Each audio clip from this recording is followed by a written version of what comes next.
Bien. Bonjour à toutes et bonjour à tous. On est rassemblés pour un petit peu aborder les sujets qui concernent la compétition. La compétition se porte actuellement plutôt bien puisque tous les statistiques, tous les feux verts, le nombre de concours, l'organisation, la qualité, les officiels de compétition, le nombre de participants sont plutôt ouverts, même si ce n'est pas une croissance à 2 chiffres, c'est quand même une croissance, ce qui à l'heure actuelle est déjà un bon résultat. Comme je le rappelais tout à l'heure, c'est au moment où les choses se portent bien qu'il faut imaginer l'avenir, imaginer comment on peut rebondir, avoir une meilleure attractivité dans nos compétitions, ramener davantage de cavaliers, satisfaire davantage de public, et puis mieux dresser nos chevaux, mieux valoriser nos concours et les rendre plus attractifs et attrayants pour chacun. Donc merci Pascal de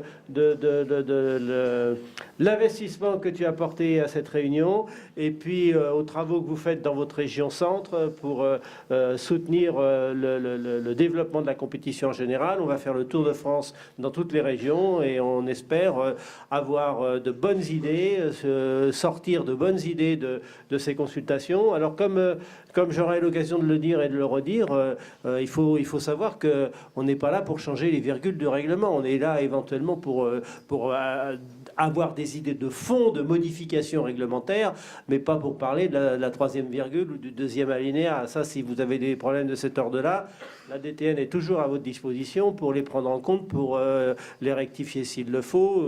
Voilà. Donc il faut vraiment se concentrer sur une réflexion de fond et sur le renouvellement des idées qu'on peut avoir pour le sport. Merci à vous tous, en tout cas, de votre contribution. Merci Serge, merci de nous recevoir dans ces locaux de la Fédération. C'est un grand plaisir de pouvoir faire donc, ces assises, dans nos locaux exactement. Un vrai plaisir d'avoir du monde. Et merci à toutes et à tous d'être venus si nombreux pour ces assises. C'est pas gagné, c'est pas facile de prendre du temps sur nos emplois du temps de dirigeants ou de cavaliers avec des emplois du temps qui sont souvent très serrés. Pas facile de se dégager pendant une journée ou deux. Beaucoup de plaisir d'être là. J'ai la mauvaise toile, je dois présenter quelques chiffres après, ça c'est le moins rigolo. Beaucoup de plaisir d'être là, puisque c'est vrai que c'est une habitude, et même si cette fois-ci nous faisons conjointement avec la Fédération, le travail des assises régionales a déjà eu lieu il y a quelques années, puisqu'en 2009 nous avons fait les assises régionales des sports équestres à Beauval, et qui avait lancé ensuite le grand régional. Comme tu l'as dit très justement, Serge, tout à l'heure, il ne faut pas attendre que ça va mal pour commencer à réagir. Il faut prendre du temps de la réflexion bien avant. Le grand régional, vous verrez, les chiffres se portent bien et on attend justement, c'est pas aujourd'hui le principe, c'est pas de venir parce qu'il y a péril dans la demeure, au contraire, mais de ne pas attendre qu'il y ait péril pour bouger. Le principe de fonctionnement que l'on a, je rappelle un petit peu la démarche, la méthode du comité régional d'équitation qui est toujours la sienne. La méthode, c'est d'abord une méthodologie de projet qui commence toujours par un temps de concertation, une concertation large qu'on est en train de faire aujourd'hui, même plus encore, puisqu'aujourd'hui, avec les moyens Internet et compagnie, on a lancé des questionnaires. On aura peut-être les résultats, je crois, qui seront donnés durant ces journées. Donc, justement, d'avoir un travail de fond, c'est l'intérêt, justement, de cette méthode. Ensuite, qui nous permettra de préparer un petit peu l'avenir avec des groupes de projets qui vont mettre en place des choses concrètes pour ensuite avoir une réalisation qui finira aussi par une évaluation, puisque je pars du principe, et ça, c'est toujours dans nos fonctionnements, dans toutes les actions qu'on peut avoir, autant au niveau du tourisme équestre, au niveau de cheval différence qu'au niveau, bon, tout le reste, je ne vais pas faire la liste, mais de toujours évaluer et continuer à évaluer ce qu'on fait. Est-ce que ça marche ou est-ce que ça ne marche pas? Et quels sont le niveau où on en est.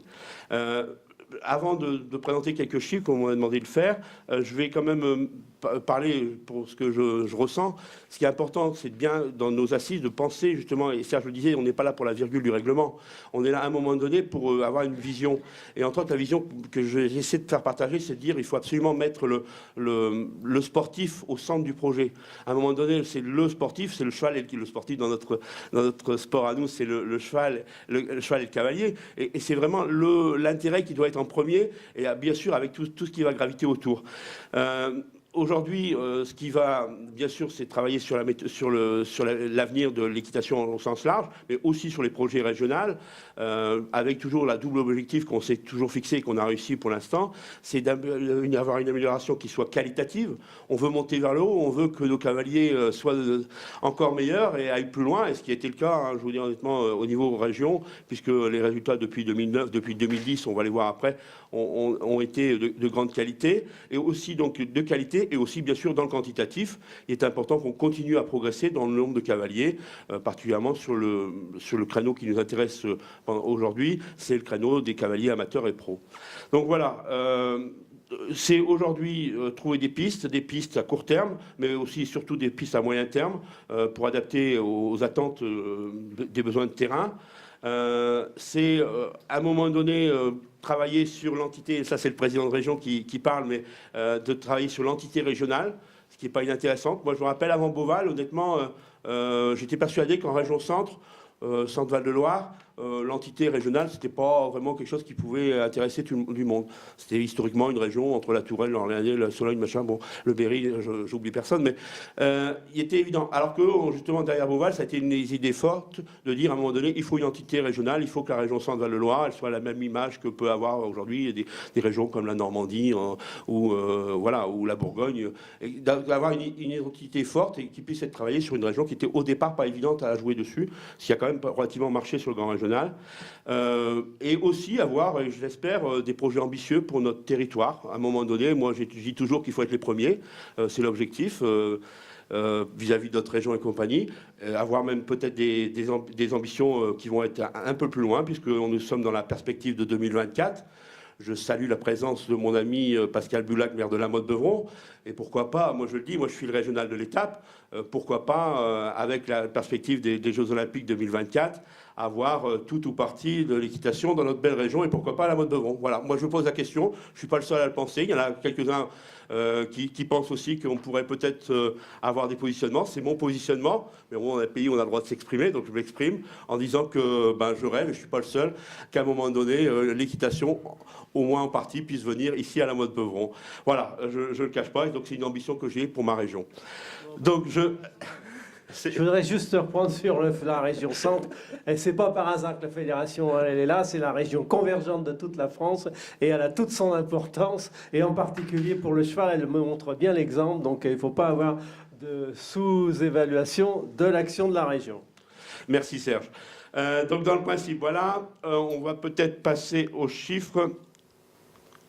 Alors, cher Président, merci pour ce propos introductif. On m'avait demandé, et je vais essayer justement d'être très succinct, mais de faire un petit point sur l'organisation de ces assises à l'ouverture. Donc, je reprends quelques secondes la parole pour vous dire donc que nous allons démarrer tous ensemble par une plénière qui nous emmènera jusqu'à 17h15, au cours de laquelle des grands témoins viendront vous présenter des actions qui ont été conduites un peu partout sur le territoire. Place après un temps d'échange assez long de 17h30 à 20h30 au cours de tables rondes. Ensuite, donc nous nous retrouverons tous autour d'un buffet. Rendez-vous après demain matin à partir de 8h30 pour l'accueil. De 9h à 10h30 et selon ceux sur lesquels vous vous êtes inscrits auront lieu les ateliers par discipline. De 10h à 11h, à nouveau une intervention de grands témoins sur une action régionale, donc en dehors de la région centre. Et puis de 11h à 12h30, la restitution des tables rondes et les pistes d'évolution envisagées pour l'avenir et pour notre sport, donc sur ces catégories particulièrement amateurs et pros.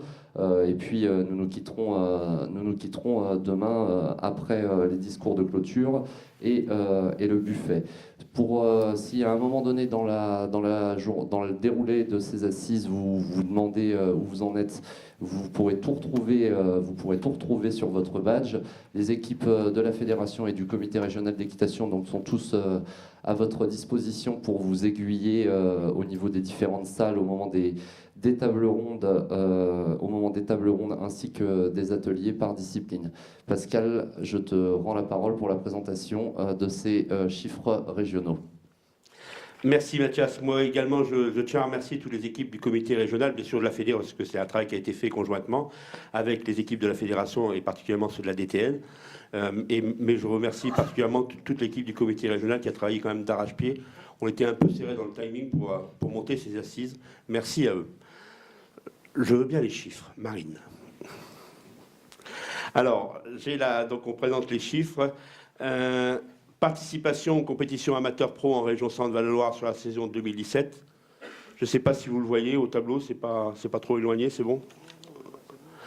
Alors, actuellement, donc on a, faut savoir quand c'est pour vous présenter. Alors, ce qui est intéressant dans les chiffres qu'on donne là, c'est pour présenter un peu le décor. C'est pour savoir un peu qu'est-ce que c'est aujourd'hui ces chiffres, qu'est-ce qui se passe en région Centre.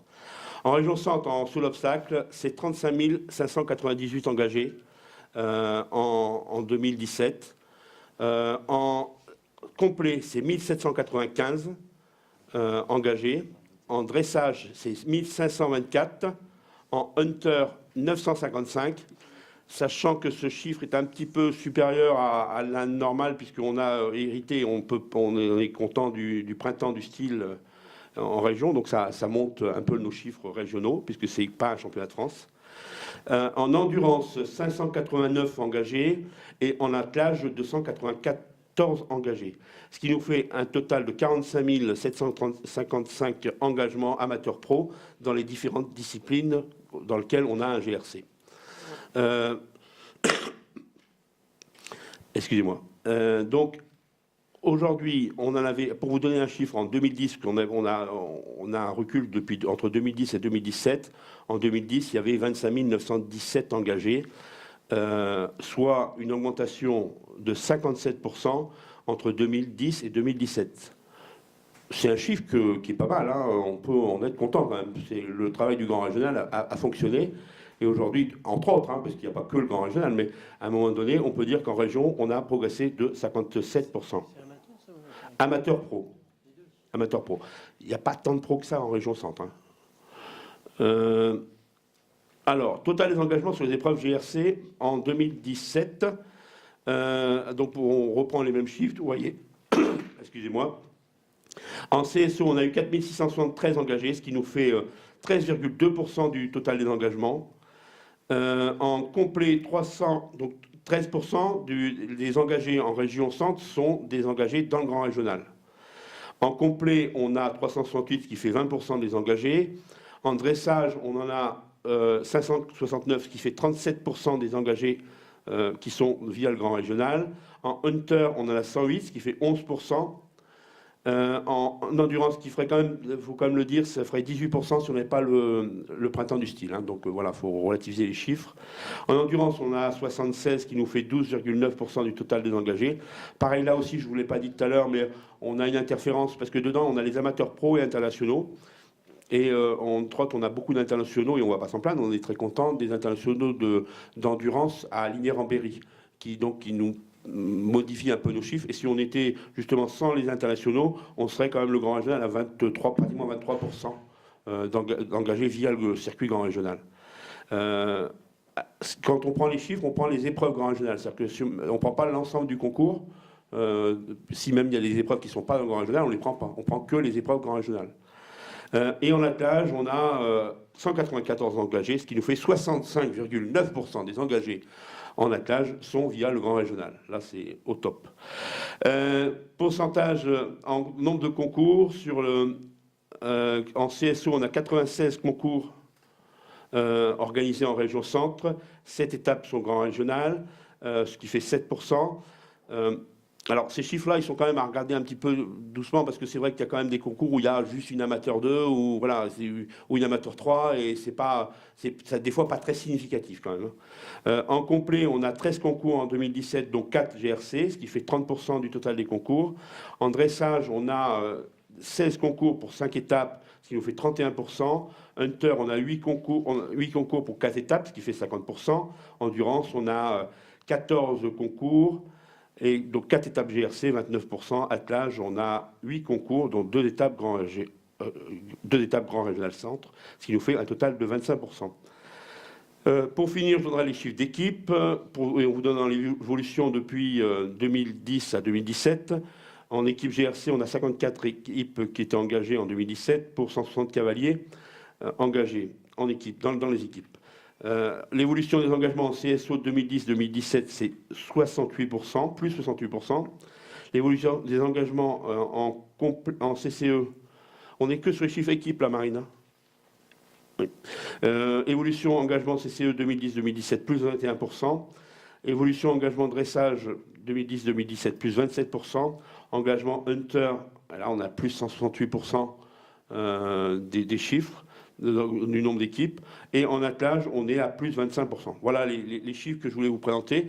Ce qu'il faut retenir quand même, c'est que le Grand Régional, quelque part, c'est une réussite. Au niveau des chiffres, c'est également une réussite et je peux franchement féliciter le travail de tout le monde parce que le travail est bien sûr le Grand Régional, mais c'est aussi le travail des entraîneurs, des clubs et compagnies en région qui ont fait le boulot. Mais le niveau globalement de la région a augmenté. Il y a 10 ans, quand je prends, alors c'est pas bien, mais c'est quand même 80% de l'activité en CSO. Mais quand on avait une amateur élite qui à l'époque était à 125, quand il y en avait une, il y avait 5 personnes dedans. Aujourd'hui, elle est à 130 et entre 30 et 50 dans les épreuves grand régionales, centre, élite. Donc on a vraiment changé la donne. Et la donne, on la ressent aussi que le niveau a augmenté, parce qu'aujourd'hui, dans les événements nationaux, championnat de France et compagnie, alors que la région centre était une région qui avait du mal à sortir, depuis maintenant 2 ans ou 3 ans, mais c'est un travail collectif, c'est pas que le grand régional, mais globalement en région, on retrouve des cavaliers qui arrivent à des niveaux quand même des champions de France et compagnie. On est sur les podiums, ce qui n'était quand même pas le cas il y a 10 ans où on voyait des grandes régions qui étaient quand même toujours sur les podiums et que la région centre avait du mal le centre Val-de-Loire avait du mal à exister. Aujourd'hui, on n'est pas encore les premiers, pas encore, mais on est quand même déjà, on existe sur ces épreuves-là et ça c'est important. Donc ça c'était dans l'objectif.